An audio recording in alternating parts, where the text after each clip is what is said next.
Hello guys. In our last video, what we discussed how we are going to create a simple REST API and using our JC model. Okay, so we haven't created anything new. We just created a normal JC project and we just executed the simple method which is available for my resource.java. Okay, let's do something. Let's create our own resource. That means I have another resource which can be showing some other user information. So like, let me create a simple Pojo file, like any DTO kind of thing. Okay, okay, what you can. Okay, let me create a DTO. I can name it as what you can. Okay, let me name it as a student. Okay, student DTO. Okay, okay, let me create a. Let's have first name and last name. Okay, private string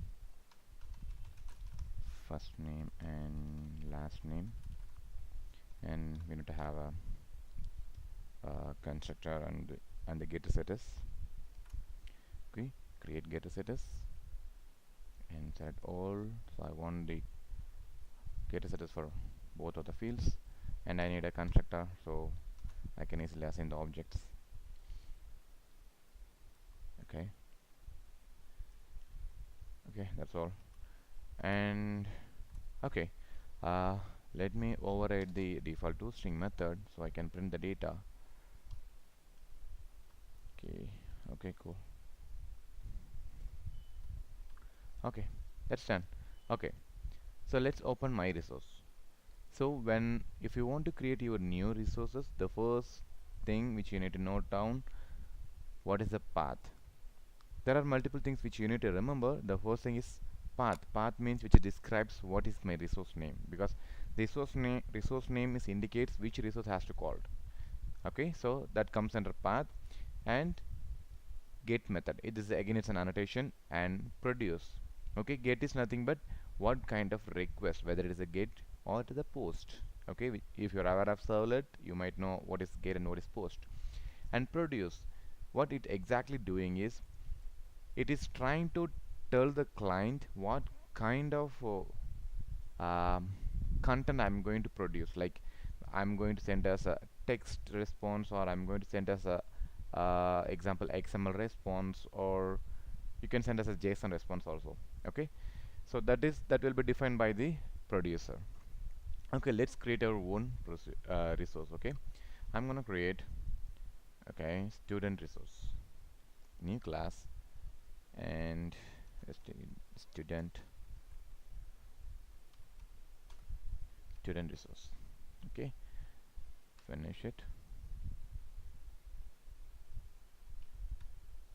Okay, remember all those things. Okay, the first thing what we need, your resource, it has to be annotated with the path. That means what is your resource name. Okay, let's do that. Add path.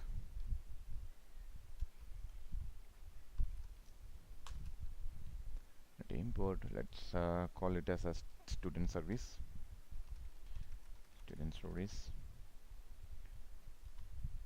Okay, so the first thing is done. This is my resource.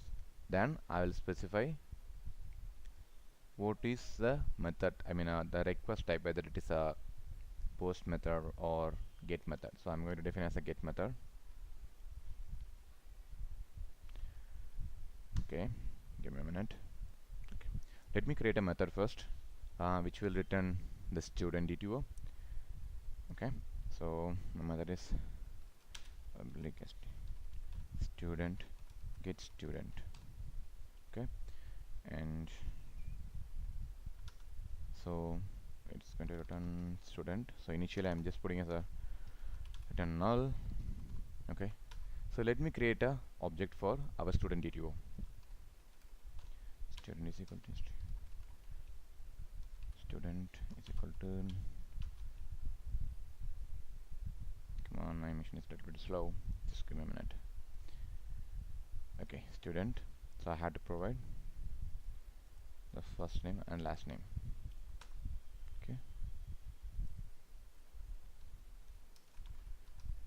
So Dennis John. Dennis is my first name, and my last name is John. Okay, and I'm going to print the data.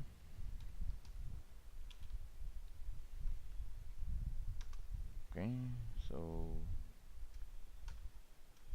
I'm going to specify with some notation. Okay, plus student. Okay, so and I'm going to return the student.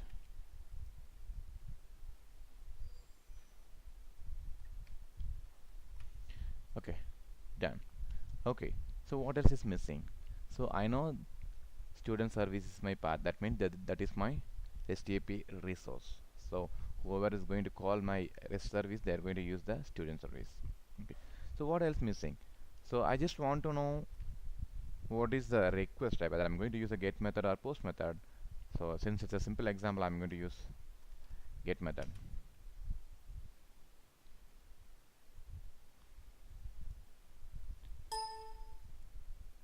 So I'm just using the get method. So that is done. Okay, the next thing, when I return the response, how I'm going to return the response, whether I'm going to produce a text format or XML format or JSON format.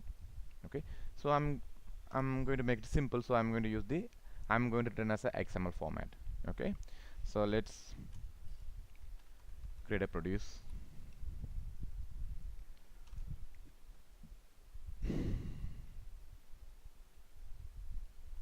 Producers.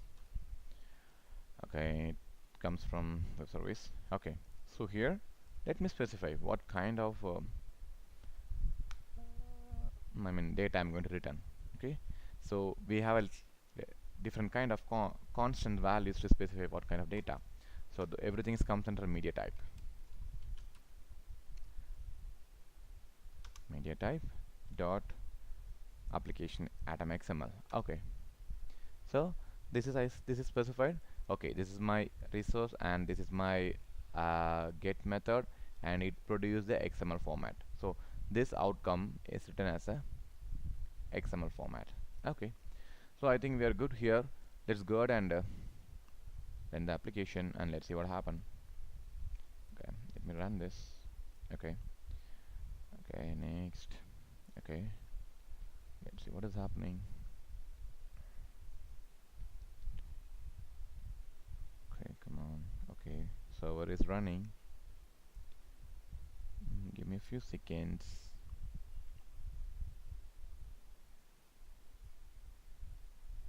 Come on, come on, come on. Please bear with me, my system is kind of a little bit slow today. Okay, resources are loaded, server started. Okay, so this is the launching page. Okay, let me click JC resource. This is nothing but the default service which is created as part of JC project. Okay, so we know what is our resource. Okay, this is my resource. Copy that, go and paste your resource here and see what is happening. Okay, so something is wrong. Just go ahead and see what is the error. Okay,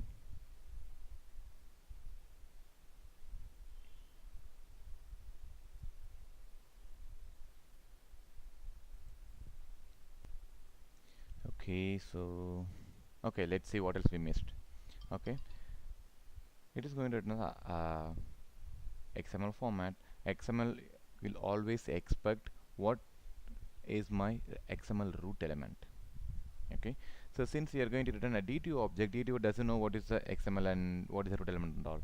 So what we can do is we can open the student D2 and we can specify the annotation saying like which is my root element. So student is going to be a root element, so I'm going to use the annotations. What is that? Okay, XML root element. Just give me a second, it is loading. Okay, it's done.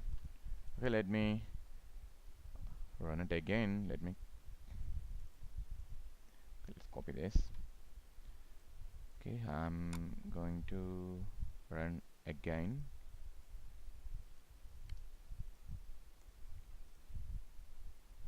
Okay, it's done. Let me click. Okay, this is fine. Let me try this resource. Okay, still we are getting the same issue, so something is wrong. Give me a second. Okay, path is there, get is there, produce is there. I think there is something issue with the DTO. Okay, let me see. Oh my god, sorry. The default constructor is missing. It is necessary for REST API. Whenever you're using DTO, you just make sure you have the default constructor there. Okay, so that is done. Okay, I'm not going to do anything. I'm just rebuilding it again, like kind of restarting again. I'm going to run again. Let's see what happened.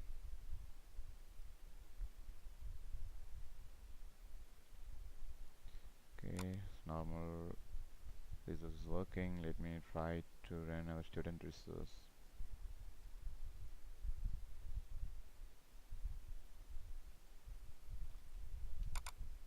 Okay, I think something is coming. Okay, the data is coming, but the problem is we are expecting XML format, but it's coming as a normal Java letter. I mean Java string.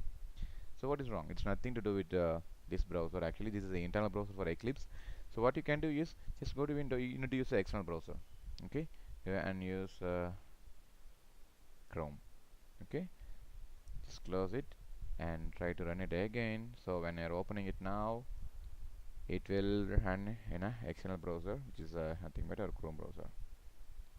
See, it's came. Just click. Okay, the normal service is working.